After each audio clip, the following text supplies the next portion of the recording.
قلنا يا نار كوني بردا وسلاما على إبراهيم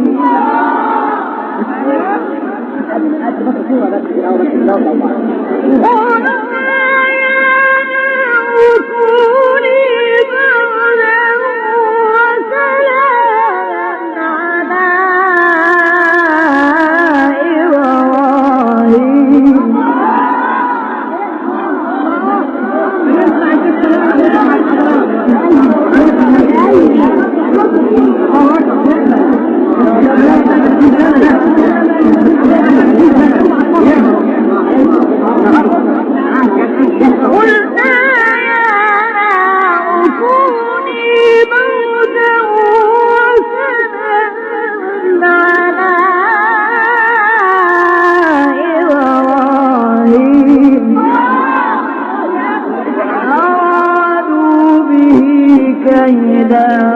فجعلناهم الأخسرين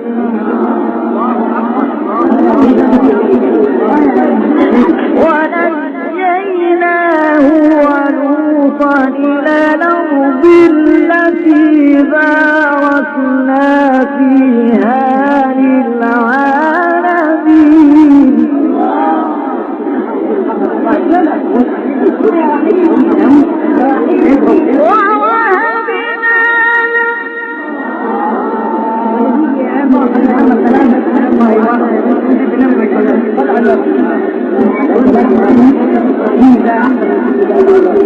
ووهبنا له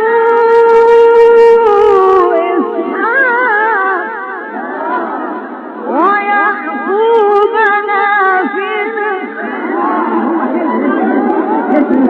وكلا جعلنا صالحين وجعلناهم أئمة يهدون بأمرنا وأوحينا إليهم فعل الخيرات وإقام الصلاة وإيتاء الزكاة وكانوا لنا عابدين